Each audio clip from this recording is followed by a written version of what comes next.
Hello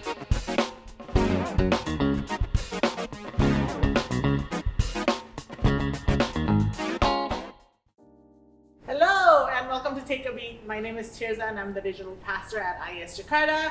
And this is a space where we invite you to stop, listen, process, so you can, all of us can get back on the beat. Well, I am here with Sarah. Hello, Sarah. Hello. Welcome. Thank you. Actually, I wanted to introduce your full name, but I realized that I might butcher it. So you get to introduce your full name. So what's your full name? My full name is Putri Sarah Gmyrek.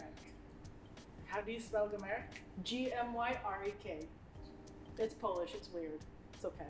Okay. We'll have a spelling bee later, and we can have your last name as one of the spelling bee words. Actually, I wanted to ask you this. So, Sarah means princess in Hebrew, and Putri means princess in Indonesian. So your name means princess. That's right. Princess Gmyrek. Everybody bow down. Oh, okay. Well, on that note, I don't even know how to proceed now. So, what? Like I sound rude, but what do you do here?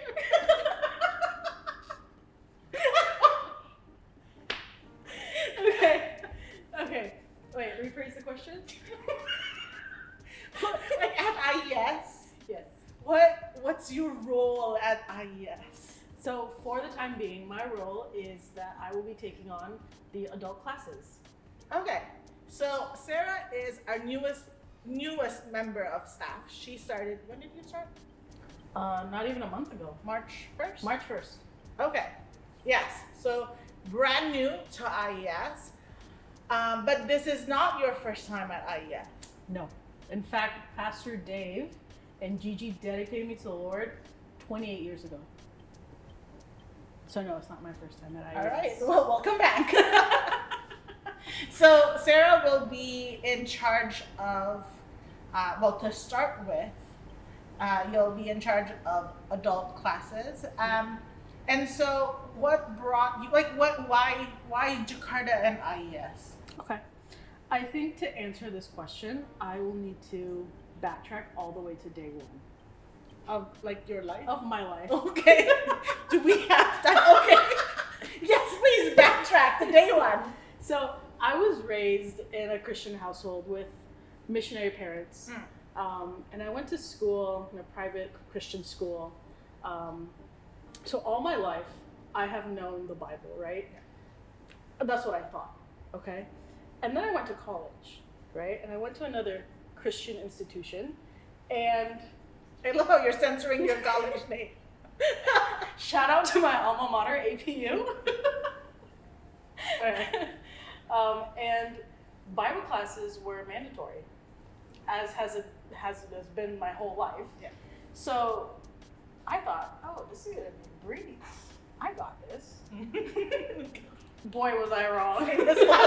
Famous last words. And these classes, they totally shook my world upside down. And to the point where I felt like my faith was breaking. Oh, okay. Exactly. That's intense. Yeah. And I remember my professor telling the class this at one point. He said, if your faith is so easily shaken, then obviously there's not much there to begin with in the first place. Oh, okay. And that stuck to me. Yeah. Because here's little old me thinking, oh, I know everything. Yes. You know, my parents are missionaries. I was, raised in a Christian home, Christian school all my life. Yeah. And that just slapped on the face. And I realized I know absolutely nothing. Yeah. And I don't know what I believe and why I believe that. It was more of copy paste. Yeah. Right? And it was from these classes, and that started like the next decade from there in my life. I started on this journey to sort of... So wait, I need to time out and ask. So what particular class did that do? It was like an intro class. What intro? It was class? like an intro to Old Testament. Oh no. Okay. Right. So from there, like for the next decade or so of my life, I started to deconstruct my faith, if I may. in a way that I know what I believe, I know why I believe it. Yeah. And I wasn't standing on someone else's faith. Mm-hmm. And from there, after I finished my bachelor's, I ended up getting my bachelor's in biblical studies because I enjoyed it so much. And I realized, I came back to Indonesia and I realized there is a lot that I think people could benefit from with the things that I've learned. And I started to teach at my parents' ministry. And that's where I started to kind of build myself and my ability to teach the Bible. And so when this position was offered to me, I mean, it was a no-brainer. It was something that's kind of been brewing inside me, something I feel like God has been shaping and forming within me. Also, it's difficult to say no to PD. Yes. Yeah. So you mentioned that your parents are missionaries. Yeah. So where are you from? My dad is American, Minnesotan, and my mom With a Polish name? Yes, well, because most of the people in Minnesota are like Polish. Oh, yeah. Yeah, mostly. That's why they're all tall and white. Got it. Yeah. And your dad's tall and white? Yeah. And my mom is Indonesian, but I was raised in Banda Aceh. I was born in Banda Aceh and raised in Salatiga. So a bit of all over the place. So when you went to college, and because people would ask you, right? Yeah. Because when I went to university, people asked me, where are you from? So what was your answer? I'd say Indonesia. Just Yeah. a general. Just Indonesia. Because I mean, nobody knows from there, like where I'm from or what. So you grew up in Salatiga. How long were you in Salatiga? I was in Salatiga for a good 10 years. Do you speak Japanese? No. Because I went to What's with that? no, because I should, but I went to a Christian international school, so nope, it was all in What English. language did you speak at home? At home, English or Indonesian. It's kind of a mix. And your mom's Ambonese, right? And my mom's Ambonese. That's right. Yeah. So that's a completely different. Completely different. Yes. Yeah. So everything's always a mix. So do you have siblings? Are you? Yes, I have an older brother and an older sister. Oh, okay. Yeah. So how much older? My sister is 7 years older than me, and my brother is 4 years older than me. Okay. Yeah. Cool. Well, I gave you questions and then I forget what questions I gave you. Oh, I love this one. What do you love about God's word? It's a good question. What I love most about Scripture, I think, is the multivalence of Scripture. Sorry, say that again. Multivalence. Can you spell that? Do y'all know multivalence? No. New vocabulary word. So What does that mean? multivalence. Oh. Got it. So Sorry. having multiple meanings, Yes. right? And I'm sorry. Like it's been a long day. it's fine. And no coffee yet. No, Okay. already. Already did. Oh well. I have a problem, but let's continue and let's not dwell on my problems. Yeah, I think something I love about the Bible is just how it can be used for so many different circumstances for people all over the world. I mean, given it's a 2,000, 3,000-year-old text and people still read it daily, I think that speaks volumes to the Bible and what power it holds. So I think that's my favorite thing about the Bible is that it's never really singular in its theology, but it provides many theologies, if I may. Do you have a favorite Bible translation? Yes. Oh, what is it? NRSV. Why? Because Wait, NRSV is New Revised Standard Version. Yeah. Okay. Why? Yeah. Oh, I'm interrogating you Right. on your Bible translation choices. that's because we read that. Okay. Well, I think some people will argue differently, but it's also can be considered one of the closest translations to the Hebrew or Greek original text. So Is it more word to word? yeah, it's more translation? word to word rather than like they're trying to understand the meaning. It's just word to word blatant what it is. That's why I actually really like NASB. Oh, I love NASB. Yeah. we sound like two geeks talking about Bible translation. Yes, but I love like sometimes consulting the message or just to like have a different take of things. Yeah. But that's always something that I'm intrigued about, especially for someone who, like for you, who studied Bible study or biblical studies, and I always want to know what translation you use. Actually, currently, my current physical Bible is NLT. Okay. I've been swayed by IES. Yeah. Because IES uses NLT in almost everything. It's a surprise when we decide not to use NLT. So this is always an interesting question for people in full-time ministry. But why full-time ministry? It's a good question. Yeah, I have those. Well, I think this goes back to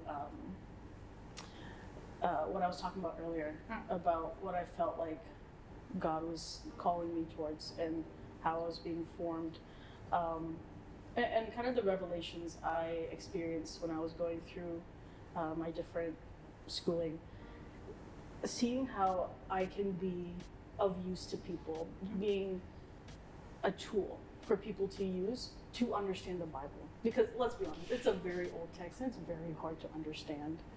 And so, What, you don't read Leviticus for fun? I do. Well, I don't know if other people do. Okay. But, like helping people make it make sense. Yeah. Yeah. And I think that's why I'm in ministry full time. Okay. Yeah. So, because people would always come up to me and ask me, is this your calling? Like, do you feel like this is the calling that God has for your life? So let me ask you this question. Do you think this is your calling? And how do you define calling? Because a lot of people define calling in different ways. Calling. First and foremost, I think calling is formed rather than found. And that being said, I think calling is my participation in God's mission for the world. And I feel like at this time in my life, this is what my calling is, my vocation is to step in and help people understand the Bible to the best of my ability. And I would consider that part of my participation in God's mission for the world.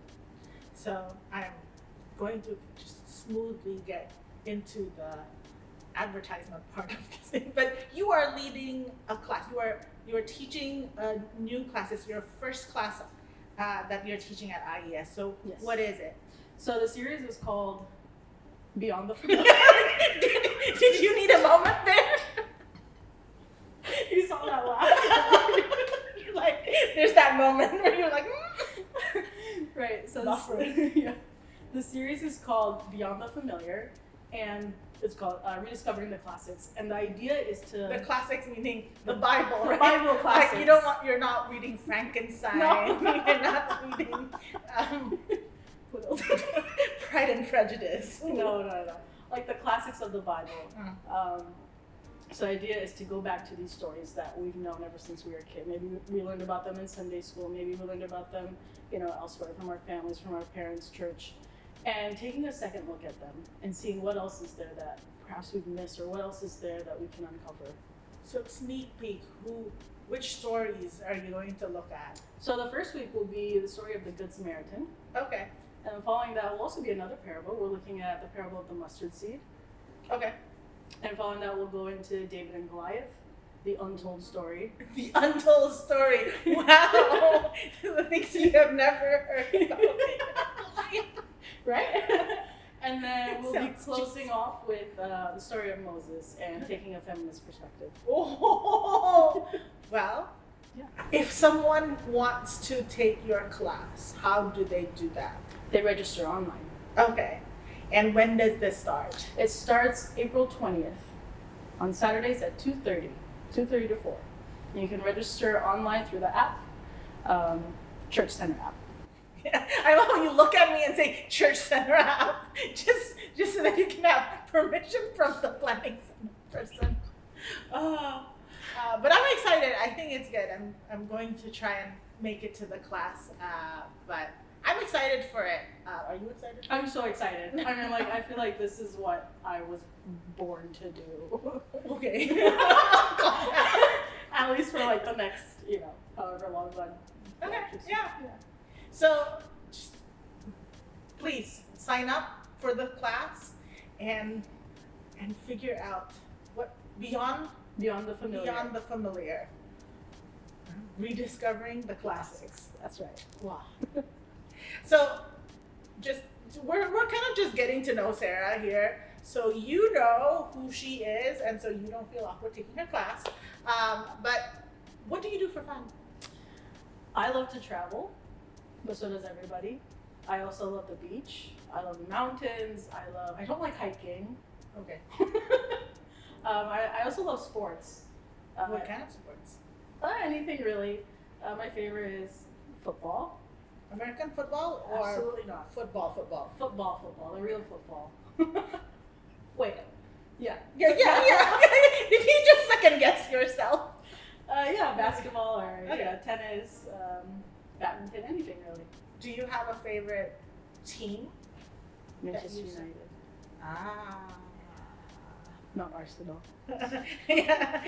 You can feel the tension in this room because there are some people who are Arsenal fans here. I am not going to look at any other direction. Okay. So, wait, what else do you do for fun? What else do I do for fun? Other than things that can cause dissension in our staff. I have a little puppy. His name is Hunter. Wait, little puppy? No, he's actually quite large. Because from what I know, he's not a puppy.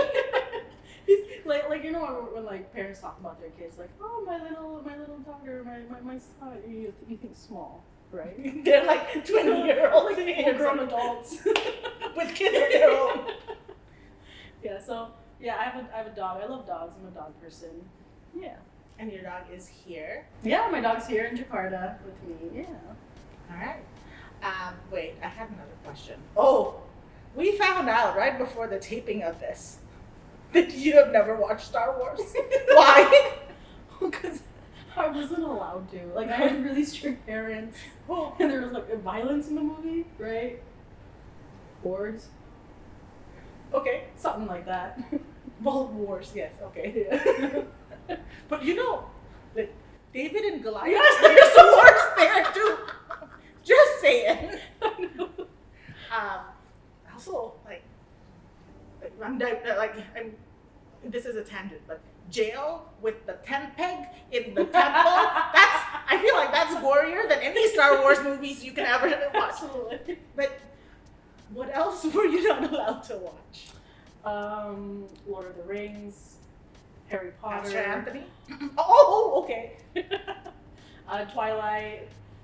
Yeah, that's probably about it. You know, I feel like I want to do a series with her where we get her to watch all of these things and we talk about all of the faith elements and non-faith elements that are in this. Anything else? I'm creating a list of the things like movie nights with Sarah. There were a few other ones, like Back to the Future. 1, 2, and 3. Yeah. Okay. Yeah. Men in Black. Yeah. A couple other things here and there. So really, I grew up watching High School Musical. All right. Wait, and you can watch Disney movies, right? Yes. Okay, so Disney Yes, and High School. I love Okay. We have found something that she loves. Anyways, what are you looking forward to here in this season at IES and in this season being in Jakarta?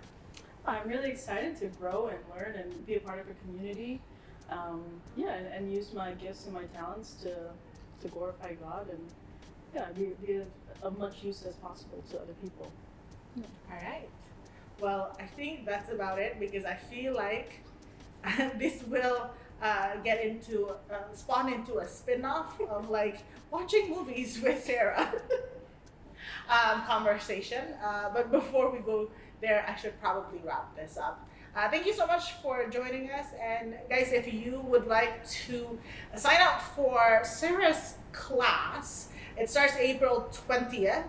And so we'll provide the link so you can sign up. And also, if you have any inputs, have any comments, or things that you even want to communicate to Sarah, we'll pass it along. But we have an email, takeabeat@ies.online. You can send your suggestions, opinions, or even free coffee for me there. Well, friends, thank you so much for joining us. Don't miss a beat. We'll see you guys next Take a Beat.